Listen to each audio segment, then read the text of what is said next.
Nos alegramos mucho, nos alegramos mucho que estén todos los que nos visitan, nos acompañan y realmente disfrutamos tener el inicio de la actividad aquí en General Roca. Como compartió Anthony, estamos acomodándonos un poco con todo lo que tiene que ver con esta actividad aquí que hay actividades antes de nosotros. No era así cuando alquilamos el salón, pero ahora sí, así que creo que vamos a tener que bajar una media hora más el culto para poder acomodar y estar en tiempo, y todo lo que tuvimos que hacer hoy no tuvimos la media hora que queríamos para hacerlo. Pero de todas maneras estamos contentos y agradecidos al Señor porque estamos iniciando, y durante mucho tiempo estuvimos orando que el Señor nos permitiera la oportunidad de comenzar los días domingos aquí en General Roca a predicar el Evangelio. Así que sean todos bienvenidos, y estamos estudiando el Evangelio de Marcos. Espero que Dios bendiga nuestras vidas al aprender el Evangelio. Les invito entonces a abrir sus Biblias en el Evangelio de Marcos. Evangelio de Marcos. Vamos a leer el capítulo 1. Ya comenzamos el domingo pasado con lo que era el principio del Evangelio de Jesucristo. Y ahora vamos a continuar lo que es el Hijo de Dios comenzando su ministerio. El Hijo de Dios comienza su ministerio. Vamos a leer desde el versículo 1 hasta el versículo 15 del capítulo 1 para tener contexto. Dice así la palabra de Dios: principio del Evangelio de Jesucristo, Hijo de Dios. Como está escrito en Isaías el profeta: he aquí yo envío mi mensajero delante de tu faz, el cual preparará tu camino delante de ti. Voz del que clama en el desierto: preparad el camino del Señor y enderezad sus sendas. Bautizaba Juan en el desierto y predicaba el bautismo de arrepentimiento para perdón de pecados. Y salían a él toda la provincia de Judea y todos los de Jerusalén, y eran bautizados por él en el Jordán, confesando sus pecados. Y Juan estaba vestido de pelo de camello y tenía un cinto de cuero alrededor de sus lomos, y comía langostas y miel silvestre, y predicaba, diciendo: viene tras mí el que es más poderoso que yo, a quien no soy digno de desatar encorvado la correa de su calzado. Yo, a la verdad, os he bautizado con agua, pero él os bautizará con Espíritu Santo. Aconteció en aquellos días que Jesús vino de Nazaret de Galilea y fue bautizado por Juan en el Jordán. Y luego, cuando subía del agua, vio abrirse los cielos y al Espíritu como paloma que descendía sobre él. Y vino una voz de los cielos que decía: tú eres mi Hijo amado, en ti tengo complacencia. Y luego el Espíritu le impulsó al desierto. Y estuvo allí en el desierto 40 días y era tentado por Satanás, y estaba con las fieras, y los ángeles le servían.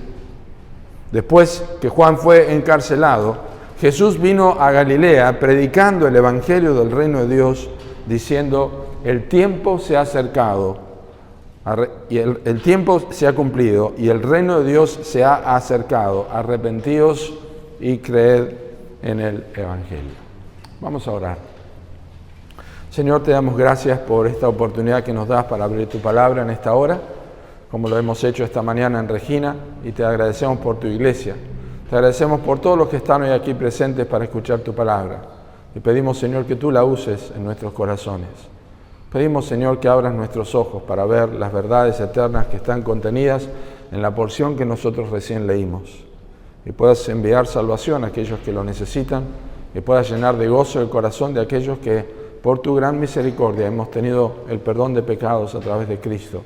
También podamos recordar estas verdades, repasarlas y apreciarlas, Señor. Gracias te damos por darnos este lugar para reunirnos. Gracias te damos porque estamos cómodos. Gracias, Señor, porque podemos disfrutarlo, porque podemos escuchar, podemos ver, podemos mirar, podemos compartir. Gracias te damos, en el nombre de Cristo Jesús. Amén. El Hijo de Dios comienza su ministerio. Hemos visto que Marcos, el evangelio más corto, 16 capítulos, Marcos escribe, como mencionamos el domingo pasado, con una óptica de enfocarse con los ciudadanos de Roma, los romanos, que eran personas muy activas y necesitaban la noticia rápida, Y entonces Marcos escribe en un estilo de periódico, la noticia, es un heraldo que está anunciando el Evangelio de Cristo, y por eso comienza su Evangelio con esta expresión, principio del Evangelio de Jesucristo, Hijo de Dios. La palabra Evangelio significa buenas nuevas. No es una palabra utilizada solamente en el lenguaje o en el diccionario de la Biblia. Nosotros estamos acostumbrados a relacionar el Evangelio con la Biblia, pero la palabra Evangelio significa buenas nuevas. Así que lo que Marcos está haciendo es escribiendo y está dando las buenas nuevas, en este caso, de Jesucristo, el Hijo de Dios. Había otras buenas nuevas que daba el imperio, pero en este caso, Marcos dice, estas son las buenas nuevas de Jesucristo, el Hijo de Dios.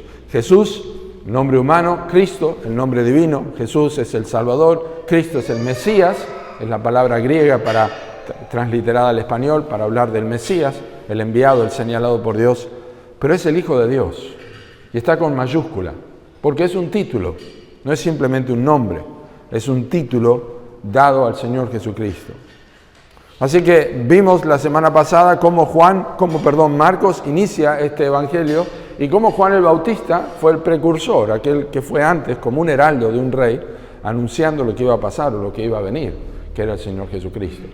Predicando como el Antiguo Testamento ya lo había anunciado, que habría un precursor que anunciaría la venida del Hijo de Dios. Y por supuesto el mensaje de Juan tenía que ver también con una manifestación práctica o una evidencia de que las personas estaban preparadas para recibir a este Mesías. Y eso lo hacía a través del bautismo, que era el bautismo del arrepentimiento. El bautismo es una inmersión en agua. Y los judíos no estaban acostumbrados a tener bautismos.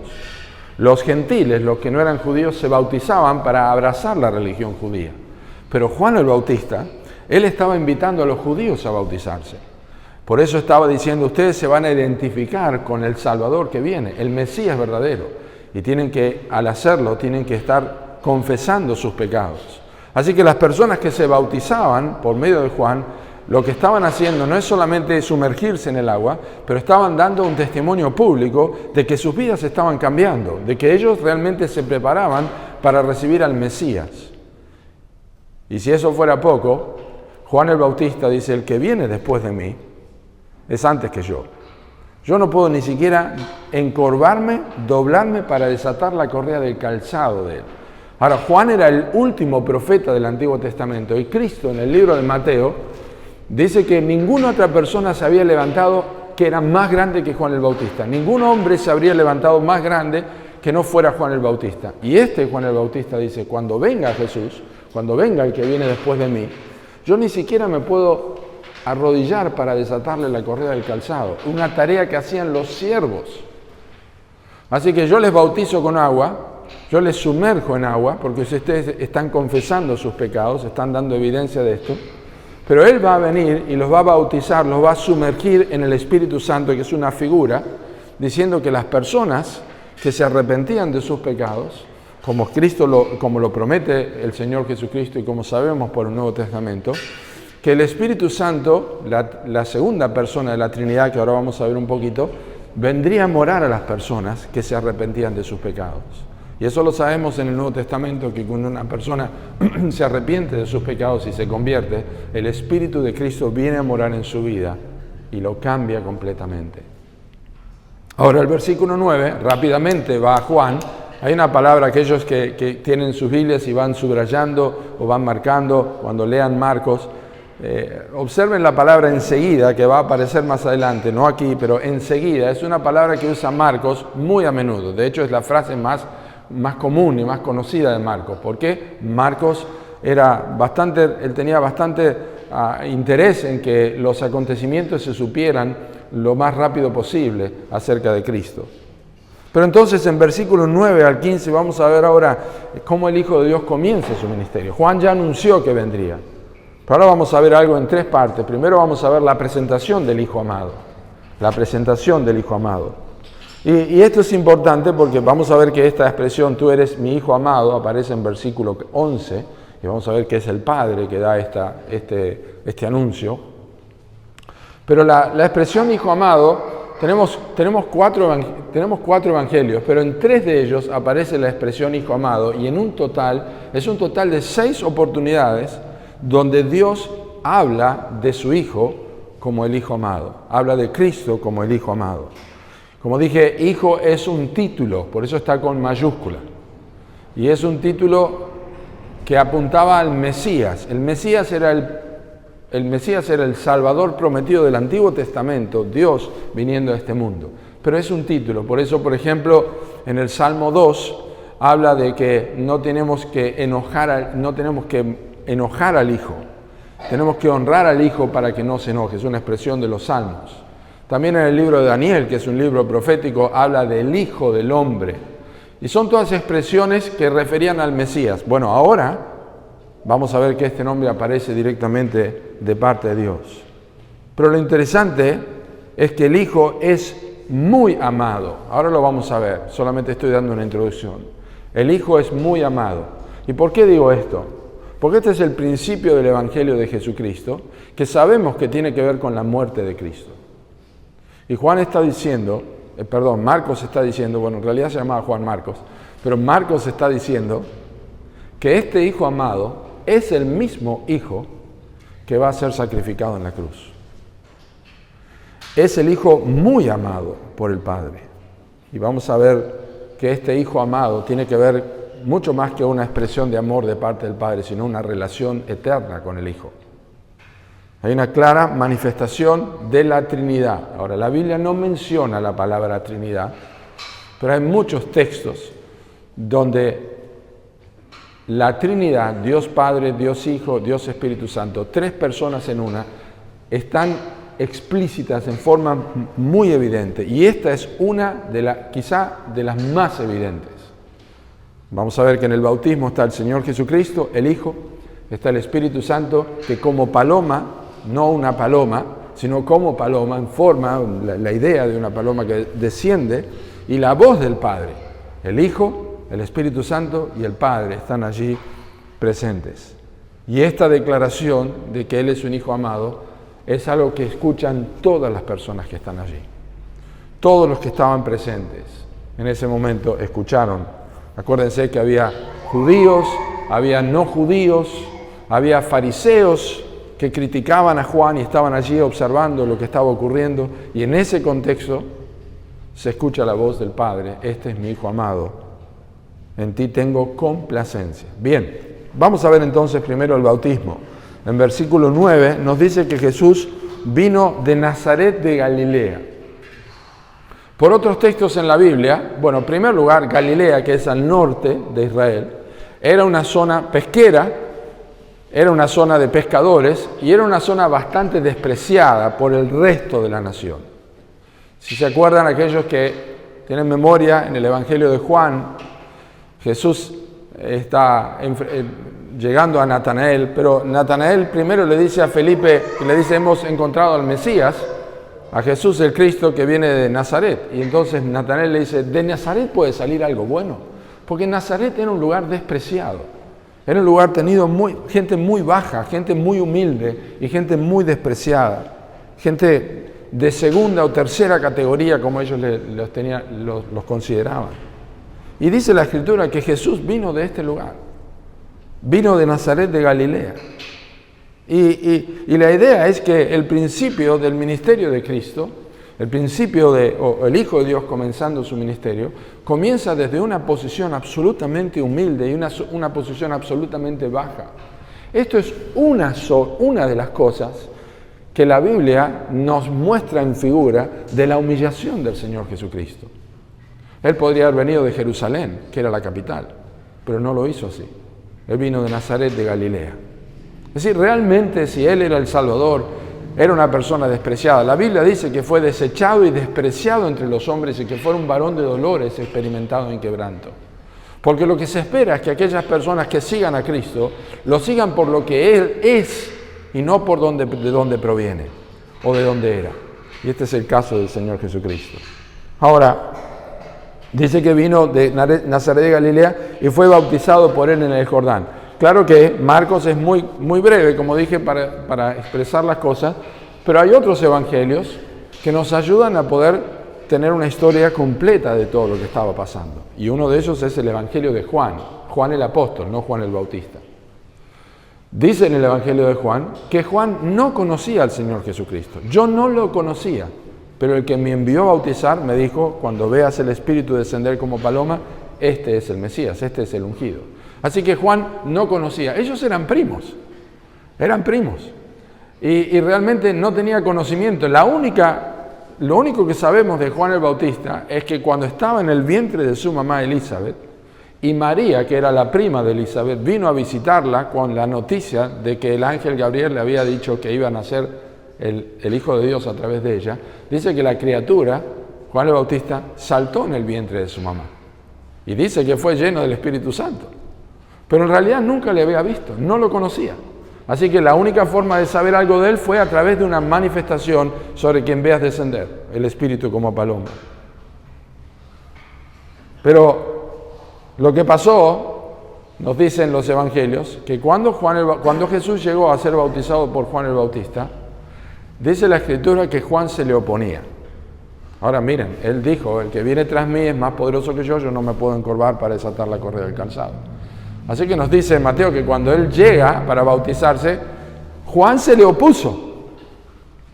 Miren, no es bueno oponérsele a Dios, pero Juan se le opuso. Y dice, yo necesito ser bautizado por ti y tú vienes a mí.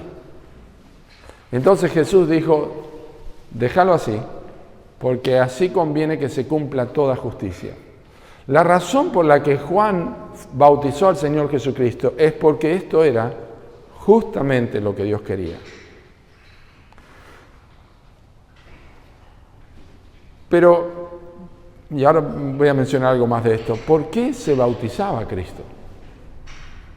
Quedó claro que el bautismo era para los pecadores.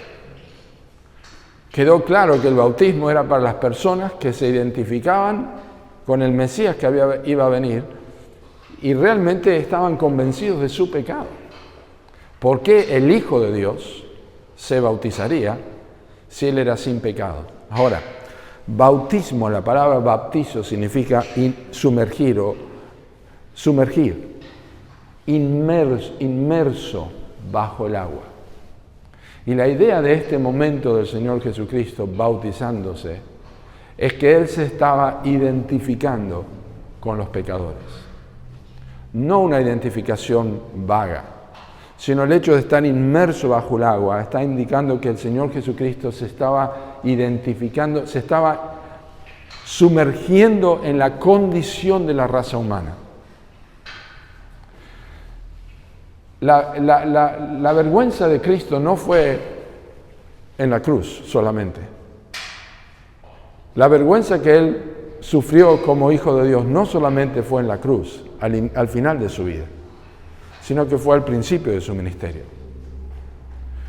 Recuerden que había fariseos que ni se acercaban al agua, pero el Hijo de Dios, del que Marcos está escribiendo, se identifica con los pecadores. La Biblia dice en el libro de Isaías, en capítulo 53, que Jesús fue contado con los transgresores. Es muy claro lo que está diciendo allí. ¿Qué significa contado con los transgresores? Bueno, aquí hay un grupo de personas y nosotros le contamos, este son personas buenas. Este son personas que merecen morir. Y entre esas personas está contado el Señor Jesucristo. Estos que están acá son culpables. Contamos a Cristo entre los culpables. La Biblia dice que Él fue contado entre los transgresores. No usa cualquier palabra Isaías. El transgresor es aquel que voluntariamente y con conocimiento transgrede una ley, pasa por alto una ley. Como hicieron Adán y Eva en el huerto del Edén. Transgredieron la ley de Dios de no tener que comer del árbol que Él mandó que no comiesen. Cristo fue contado al inicio de su ministerio, en su presentación, fue contado como una persona transgresora, siendo sin pecado. ¿Por qué estaba haciendo esto? Bueno, se estaba identificando con vos y conmigo. Se estaba identificando con vos y se estaba identificando conmigo. La Biblia dice que Cristo es sin pecado. Al que no conoció pecado, por nosotros lo hizo pecado, dice la Escritura, para que nosotros fuésemos hechos justicia de Dios en él. Y el apóstol Pedro dijo en 1 de Pedro capítulo 2, versículo 22, el cual no hizo pecado, ni se halló engaño en su boca. El justo por los injustos para llevarnos a Dios. Jesús no merecía ser identificado con los pecadores, pero lo hizo voluntariamente. Así que por eso Él se está bautizando. Por eso fue llevado, fue al Jordán para ser bautizado por Juan. Por eso dijo, así conviene que se cumpla toda justicia, porque es lo que Dios deseaba, es lo que Dios quería. No solamente porque lo que Dios mandaba, sino porque Cristo vino justamente para eso. Y por eso era justo que Él se identificara con nosotros. Su bautismo, por supuesto, en versículo 10 está relacionado con su presentación tanto por el Padre como por el Espíritu Santo. Lo vimos al Padre en versículo 11, tú eres mi Hijo amado en que tengo complacencia, pero un momento para hablar de esto que ocurrió, porque dice que cuando Él subía del agua, Él vio al Espíritu como paloma que descendía sobre Él. Es decir, en ese versículo, en versículo 10, tenemos al Hijo y al Espíritu Santo como los personajes principales. Luego tenemos al Hijo y al Padre en versículo 11 como personajes principales y a los tres la Trinidad completa ahí. Pero aquí tenemos el Espíritu Santo. El Espíritu Santo lo que muestra y lo que siempre significó en el Antiguo Testamento tiene que ver con las personas ungidas. Es interesante porque eran ungidos, el Espíritu Santo ungía a las personas de parte de Dios. Si los reyes, los sacerdotes, los profetas eran ungidos con aceite, que era un símbolo en la Biblia, el aceite es un símbolo del Espíritu Santo. Y es, por supuesto, el aceite y la presencia del Espíritu Santo simboliza a su vez una figura o algo mucho más profundo, una realidad espiritual más profunda, que es la presencia de Dios en la vida de estas personas. Dios en ellos y obrando a favor de ellos. Cristo cumple este propósito porque el Señor Jesucristo fue profeta, porque Él profetizó, fue rey, vino para reinar. Él dijo en Juan, yo para esto he nacido. Y era un sacerdote en el sentido que los sacerdotes ofrecían sacrificios a favor de los pecadores, pero la Biblia dice que Él es el mismo sacrificio. Él se ofreció a sí mismo, intercedió como un sacerdote entre Dios y los hombres. Los profetas estaban de parte de los hombres delante de Dios y los sacerdotes estaban de parte de Dios para con los hombres. Y así es como, y así es como el Señor Jesucristo estaba cumpliendo su oficio. Vino como profeta a predicar el Evangelio, vino como sacerdote, se ofreció a sí mismo y vino para reinar. Todo esto representa la unción o la presencia del Espíritu Santo en su vida. Si se compara la manera en que Dios hizo su manifestación a los hombres en otras oportunidades, esta es increíble. Solo uno tiene que empezar a leer la Biblia, pasar el libro de Génesis, llegar al Éxodo y ver en el monte Sinaí, cuando Dios viene a visitar a su pueblo, dice la Escritura que la gente tenía temor porque el monte ardía con fuego y se escuchaba una trompeta y había mucho humo. Así Dios estaba obrando. Cuando Dios se manifestó a través del diluvio, fue increíble cómo Él visitó la tierra.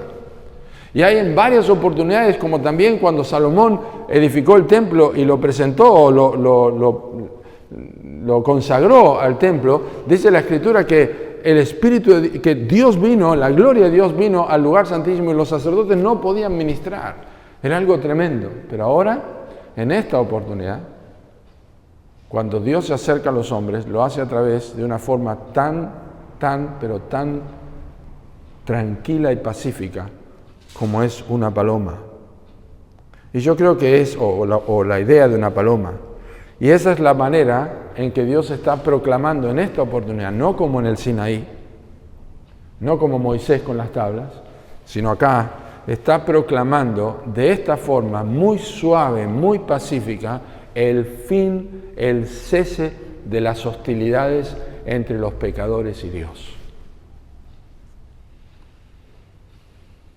La venida de Cristo viene a proclamar que Dios va a hacer algo para que cesen las hostilidades de los pecadores con Dios.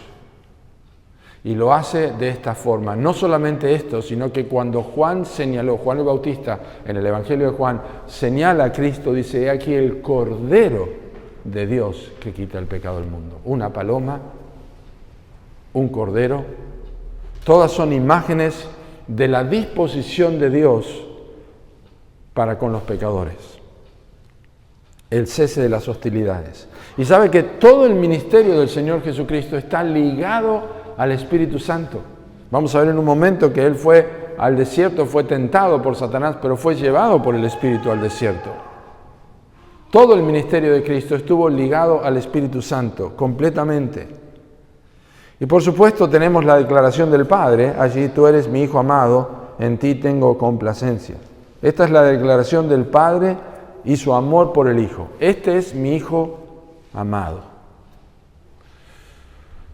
Claro, un padre puede tomar a su hijo que se va a casar y lo lleva aparte antes de casarse y le dice, hijo, quiero que sepas que te amo.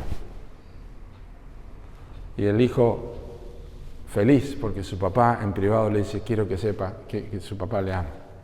Luego llega la boda y llega la fiesta y entonces el padre agarra el micrófono y delante de toda la gente dice, este es mi Hijo amado. Hay una diferencia, ¿verdad? Esto es lo que está pasando aquí. El Padre está proclamando a todos. El Hijo sabe que el Padre le ama. Pero esta proclamación pública no es para el Hijo. Es para todos los que están escuchando. ¿Por qué? Bueno, el Hijo fue el que estuvo con el Padre desde antes de la fundación del mundo. Jesús dice al final de su ministerio, antes de morir, Padre, tú me has amado desde antes de la fundación del mundo. ¿Qué momento? Cristo allí en el agua, sube del agua, dice, tú eres mi Hijo amado, yo lo sé. En otro momento en los evangelios Jesús dice, no vino esta voz por causa mía, sino por causa de ustedes. Dios me ama desde antes de la fundación del mundo. El Padre ama al Hijo desde antes de la fundación del mundo. El Padre ama al Hijo porque no le ocultaba nada. El Padre ama al Hijo y no le oculta nada, dice Juan capítulo 5, versículo 20. El Padre ama al Hijo en Juan 3:35 y le ha entregado todas las cosas. Pero hay algo muy particular que dice el Evangelio de Juan. ¿Por qué el Padre ama al Hijo?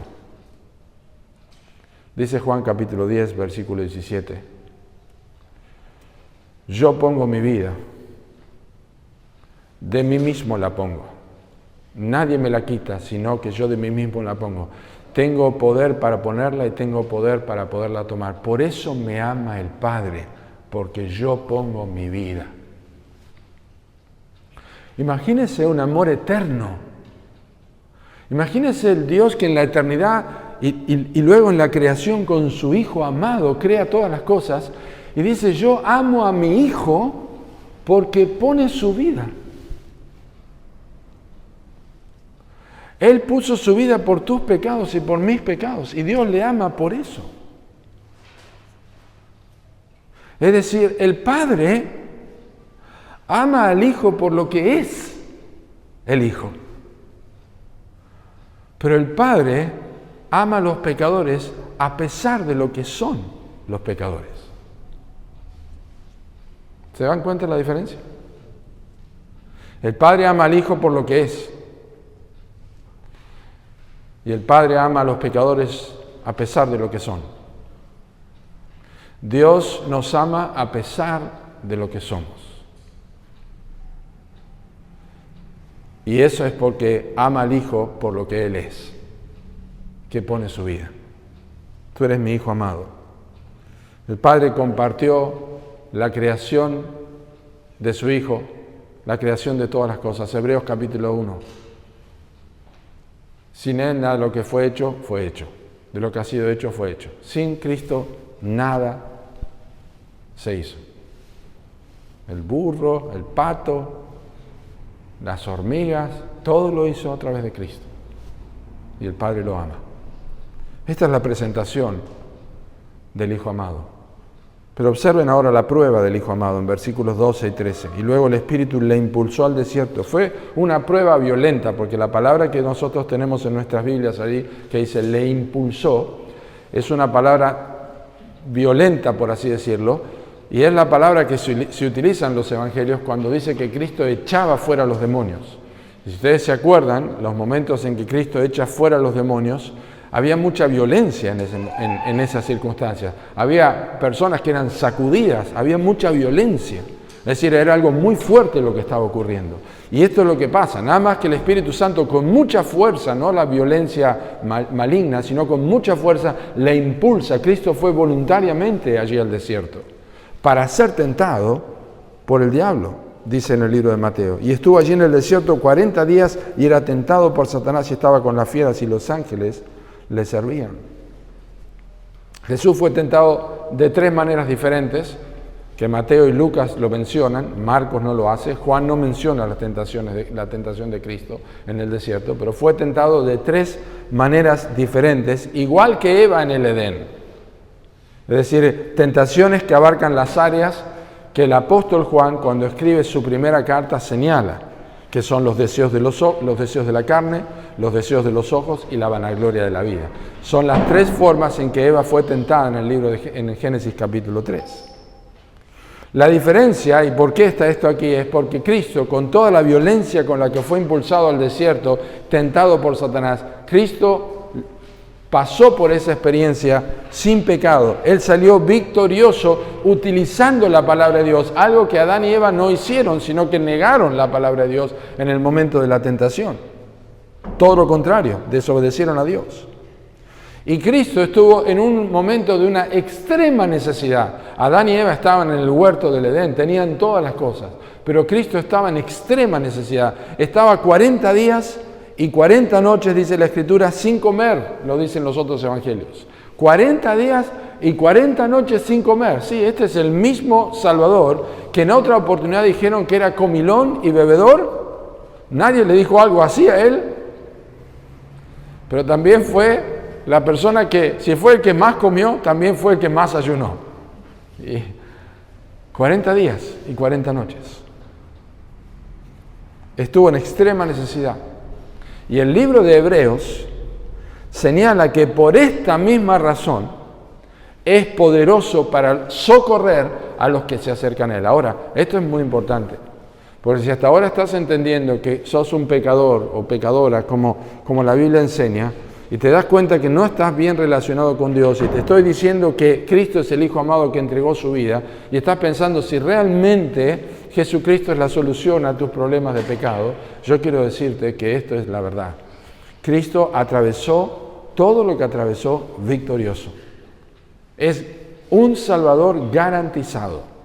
Puede socorrerte completamente. Es poderoso para socorrer a todos los que se acercan a Él. Ahora, ¿por qué es importante este relato con relación al Evangelio de lo que Marcos enseña, del Hijo de Dios? Porque justamente las tentaciones, todos nosotros hemos caído, caemos y caeremos en tentaciones. Cristo es sin pecado. Y si Él iba a llegar al final del Evangelio para ofrecer su vida en la cruz, Él debía ser sin pecado, porque todos los sacrificios, para que Dios los aceptara, tenían que ser sin pecado. En el Antiguo Testamento era una ovejita, un animalito, y el sacerdote lo examinaba y había ciertos parámetros y leyes que indicaban cómo debía ser un corderito para que pudiera ser sacrificado. Los corderitos para el sacrificio tenían que ser sin mancha, tenían que ser sin defecto. Era una figura, por supuesto. Y así es como el Señor Jesucristo tenía que hacer. ¿Y cómo demostraba Cristo que era sin defecto? A través de las tentaciones y a través de poder tener victoria sobre las tentaciones. Así que es un Salvador poderoso y es garantizado para nuestros pecados. Él es poderoso para salvar a los que se acercan a Él. Y lo interesante es que la Biblia dice en el Evangelio de Lucas que Él fue llevado por el Espíritu al desierto y volvió en el poder del Espíritu Santo del desierto. ¿A quién no le gustaría entrar a las tentaciones y salir de las tentaciones de esta forma, verdad? Con el poder del Espíritu Santo y salir lleno del Espíritu Santo. Cristo lo hizo y Él puede ser mi representante. Eso es la prueba de Satanás, la prueba que tuvo el Hijo amado. Una prueba de la cual salió victorioso. Este es el Evangelio de Marcos. Es el Evangelio que presenta Marcos. Es el Evangelio de un Hijo amado que entregó su vida y es el Evangelio de un Hijo amado que soportó absolutamente todas las pruebas y que vivió todo tipo de tentación pero sin pecado. Y en último lugar, quiero que observen la predicación del Hijo amado. Versículos 14 al 15.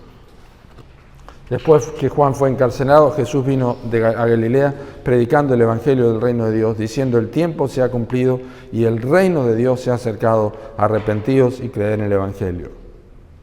Bueno, por supuesto, la cronología es mucho más corta como la hace Marcos, porque dice después que Juan fue encarcelado, está simplemente dando los detalles, pero Juan fue encarcelado y nunca más salió de la cárcel, le cortaron la cabeza. Pero cuando él estaba en la cárcel, Jesús comienza su ministerio y esto es lo que Jesús comenzó a hacer. Jesús comenzó a predicar. Comenzó su ministerio predicando. Después que Juan fue encarcelado, Jesús vino a Galilea, es decir, había bajado de Galilea, ahora sube a Galilea, vino a Galilea predicando el Evangelio del reino de Dios. Jesús no comenzó su ministerio haciendo milagros. Los milagros no salvan a las personas. La predicación del Evangelio sí salva a las personas. Los milagros no los salvan. No hay personas salvadas por los milagros de Cristo. Es decir, luego creyeron, pero no fueron salvadas por milagros. Fueron recuperadas por milagros, pero no fueron salvadas por los milagros. Y el mensaje es importante porque Pablo dijo que los creyentes, las personas se salvan por la locura de la predicación. ¿Por qué la locura de la predicación? Porque Dios es un Dios soberano y eterno. Él podría cambiar los corazones así como así. De hecho, en la Biblia hay oportunidades donde Dios cambia a las vidas de las personas y cambian su forma de pensar. Pero la salvación de las almas es a través de la predicación. Es lo que estamos haciendo en este lugar. Predicando la palabra de Dios. Predicando el Evangelio. Y es un mensaje absolutamente sencillo. Miren, es el Hijo de Dios. Él podría empezar diciendo: aquí estoy yo, el Hijo de Dios, yo creé el mundo, yo sé lo que está pasando por tu mente, yo te conozco, yo sé cuándo naciste, cuándo vas a dejar de respirar, yo sé cuánto medís, yo sé cuánto calzás. Él podría haber hecho todo esto, pero Él comienza predicando el Evangelio. Es un mensaje sencillo, es un mensaje absolutamente comprensible. Arrepentíos y creed en el Evangelio. No tenía complejidad. No dice: mire, váyanse tantos kilómetros y estén 40 días en una montaña, después ayunen otros 40 días cuando tengan 25 años y después, nada de esto. Es un mensaje absolutamente sencillo que ahora lo voy a describir. Un mensaje sencillo. ¿Qué es lo que estamos haciendo aquí en Roque y que hacemos en Regina, en otros lugares? Estamos predicando y diciéndole a la gente: tenés que arrepentirte de tus pecados. Tenés que dejar de confiar en cualquier otra cosa que no sea el Señor Jesucristo. Tenés que arrepentirte de tus pecados y tenés que creer en el Evangelio. ¿Y cuál es el Evangelio del reino de Dios? ¿Qué es el Evangelio del reino de Dios? ¿Qué es el Evangelio de Dios? ¿Qué son las buenas nuevas de Dios? Que Dios es un Dios santo y justo,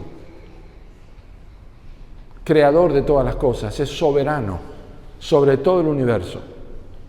Que el hombre, el género, la raza humana, es pecadora. Ha pecado contra Dios y va a dar cuenta delante de Dios porque Dios lo ha creado y es soberano. Va a tener que dar cuenta. La Biblia dice: está establecido a los hombres que mueran una sola vez y después de esto el juicio. No habla de purgatorio.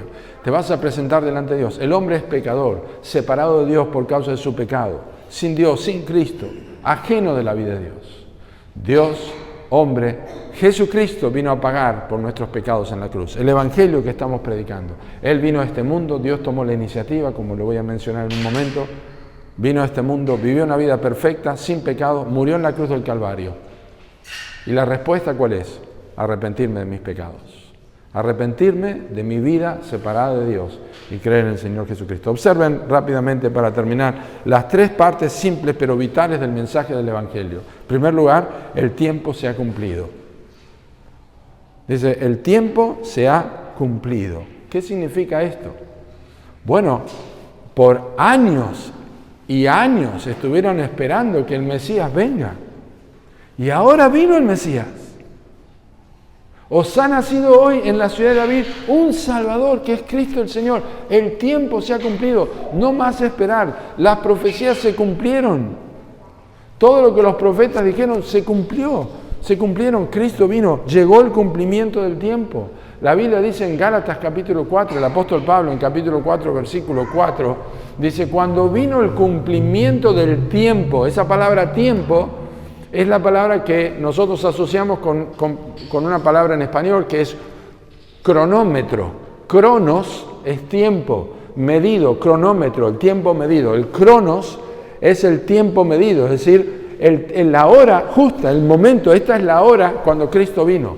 El tiempo se ha cumplido. Dios, cuando vino el cumplimiento del tiempo, cuando marcó la hora, el Espíritu Santo vino, cubrió a María y ella quedó embarazada. El tiempo de Dios. Pero también el tiempo se ha cumplido, significa que el tiempo es limitado, porque es cronometrado. El tiempo es limitado. Dios define el cumplimiento del tiempo. La Biblia dice que nadie tiene potestad sobre el día de la muerte. No valen armas en tal guerra. La impiedad no va a librar a la persona que es impía, no le va a ayudar en nada. Tiempo de nacer y tiempo de morir. Dios marca el cumplimiento del tiempo de tu vida. Y por eso la Biblia dice en 2 Corintios capítulo 6, he aquí, ahora el tiempo aceptable, he aquí, hoy el día de salvación. El autor de Hebreos escribe y dice, si oyeres hoy su voz, hoy, cronómetro, hoy, no en este periodo de tiempo, sino hoy, en este día, si oyeres hoy su voz, no endurezcáis vuestros corazones. Este es el tiempo que se ha cumplido. Y yo puedo decirte con autoridad la palabra de Dios que hoy es el tiempo de tu salvación si aún no sos un hijo o una hija de Dios. Hoy es el día de salvación. No más adelante. La gente dice, tengo que pensarlo un poco más. Mucha gente que dijo, tengo que pensarlo un poco más, nunca llegó a pensarlo más. Y de hecho se olvidaron, porque el corazón es engañoso. Hoy es el día de salvación. En segundo lugar, el reino se ha acercado. El reino que Jesús proclamó, debe entenderse por lo menos en tres dimensiones, como un reino espiritual, como un reino milenial y un reino eterno. Aunque es invisible y espiritual en el presente, un día se va a manifestar de forma física. Pero más allá de cualquier implicación futura o diferencias que existen entre los teólogos acerca de todo lo que acabo de mencionar, no es lo que nos importa. Lo que destaca la frase, el reino se ha acercado, es que Dios tomó la iniciativa. Dios tomó la iniciativa. ¿Sabe por qué el reino se ha acercado? Porque ningún pecador se acerca a Dios. Nosotros huimos de Dios. El libro de Job dice, no queremos el conocimiento de sus caminos. ¿Sí? Cuando las personas dicen que están buscando a Dios, en realidad Dios los está buscando a ellos, porque la Biblia dice que no hay quien busque a Dios. Pablo dice a los Gálatas, en aquel tiempo, no conociendo a Dios, o más bien siendo conocidos por Él. El reino se acerca a nosotros. Cuando Cristo trató con unos escribas y le respondieron bien a las preguntas que Cristo hacía, Cristo le dijo, no estás lejos del reino de Dios. Pero en realidad porque Cristo estaba allí. No estás lejos del reino de Dios. Dios toma la iniciativa. El reino se acerca a los pecadores. Los pecadores no se acercan al reino, porque la Biblia dice que están muertos en delitos y pecados, Efesios capítulo 2. No merecemos, en realidad no merecemos que Dios se acerque a nosotros, pero lo hace. Por eso el nombre de Cristo viniendo a este mundo es Emmanuel, Dios con nosotros. Y no es que Dios no haya estado cerca o que Dios haya estado lejos en el universo. Dios siempre ha estado cerca porque Él conoce nuestros pensamientos, nuestro sentarnos, nuestro levantarnos, dice Salmo 139. Pero cuando dice que el reino de Dios se ha acercado, dice que es el momento en que Dios hace propicio a través de la muerte de Cristo para que el pecador se arrepienta. Y finalmente, el mensaje de Cristo no solamente tenía que ver con el tiempo cumplido, el reino más cerca, sino arrepentirse y creer, que ya he mencionado. Arrepentíos y creer en el Evangelio. ¿Es un mandato o es una invitación? ¿Es un mandato o es una invitación? Arrepentíos y creer en el Evangelio. Bueno, realmente son ambas cosas. Pero en primer lugar es un mandato. Dios ahora manda a todos los hombres que se arrepientan. El arrepentimiento es un cambio de actitud. Rotunda y radicalmente es un cambio de actitud con respecto al pecado. Con respecto al pecado y con respecto a todo lo que es opuesto a lo que Dios dice. Yo creía que Dios era así, pero la Biblia me dice que Dios es así. Yo creía que Cristo murió así, pero la Biblia me dice que Cristo murió por esto. Yo creía que tenía fe, pero la Biblia me dice que esto es fe. Yo creía que iba al cielo, pero la Biblia me muestra que me voy al infierno. Yo me arrepiento de mi manera de pensar opuesta a Dios. Me arrepiento de mi pecado de estar separado de Dios. Yo creía que estaba cerca de Dios, yo creía que era muy temeroso de Dios, yo creía que tenía a Dios de amigo, yo creía que Dios me escuchaba siempre, pero la Biblia me dice que estoy lejos de Dios. La Biblia me dice que yo soy aborrecedor de Dios y me arrepiento de pensar de una forma diferente a lo que la Biblia enseña. Me arrepiento de mi pecado. Y luego dice que cree. Porque despojarse de algo en la Biblia no dice, bueno, me arrepiento y listo, pero yo tengo que abrazar otra cosa. ¿Y qué es lo que abrazo?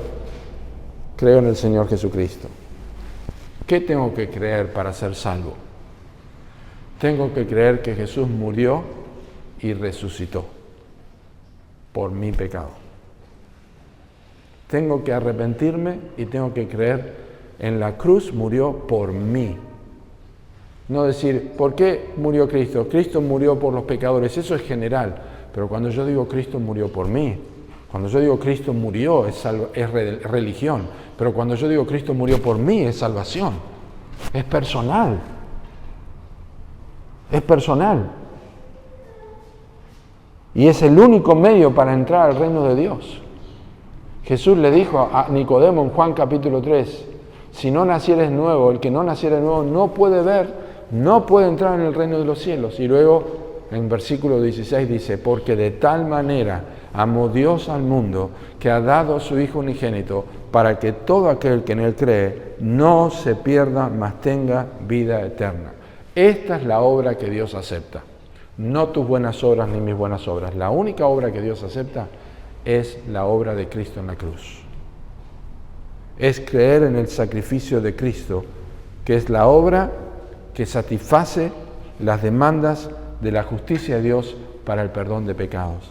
Hay un razonamiento muy sencillo que nosotros tendríamos que pensar, porque que tendríamos que desarrollar.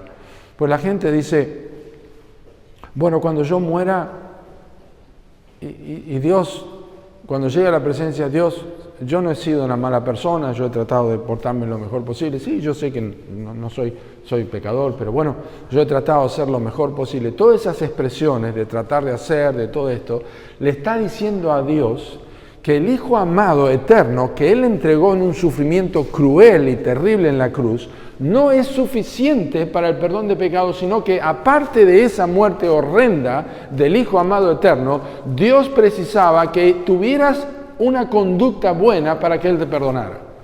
Es una blasfemia. Le estás diciendo a Dios que no sirve lo que Él hizo, sino que lo que importa es lo que yo hago, es agregarle algo. Y la salvación, el arrepentimiento es despojarse de todas esas ideas y creer en el Señor Jesucristo únicamente. Cristo dijo, yo soy el camino, la verdad y la vida. Nadie viene al Padre sino por mí y de ninguna otra manera. Y yo quiero animarte en esta noche para que te arrepientas de tus pecados y creas en el Señor Jesucristo. No tenés que andar saltando ni corriendo por todos lados. La Biblia dice que está muy cerca la palabra, en tu boca y en tu corazón para que la cumplas. No está del otro lado del mar, ni del otro lado del océano. ¿Cómo voy a hacer? Y tengo que ir a otro lugar. Está en tu boca y en tu corazón. Cree en el Señor Jesucristo y serás salvo. Eso es lo que está diciendo. Arrepentite de tus pecados y cree en el Señor Jesucristo. Con el corazón se cree para justicia y con la boca se confiesa para salvación. ¿Y cómo vas a saber si sos salvo? Tu vida va a cambiar. ¿Por qué? Él los bautizará con el Espíritu Santo. El Espíritu Santo viene a morar en la vida de las personas que se arrepienten de sus pecados y creen en el Hijo amado que fue entregado por el Padre a favor del pecador. Vamos a orar. Señor, gracias por tu palabra. Pedimos que tú la uses en esta noche y atraigas a corazones al Evangelio de Cristo para que se arrepientan y crean y sean salvos y sean perdonados. Gracias porque es un mensaje muy simple, muy sencillo, pero tan glorioso. Gracias por el Hijo amado entregado por nosotros. Gracias por su identificación con los pecadores, por haberte identificado conmigo a través de tu Hijo, Señor. Gracias por perdonar mis pecados y salvarme. Te pido que hagas lo mismo con aquellos que no lo tienen hoy. Y aquellos que hemos sido perdonados, gracias por recordarnos esta preciosa historia del Evangelio. Te honramos en el nombre del Señor Jesucristo.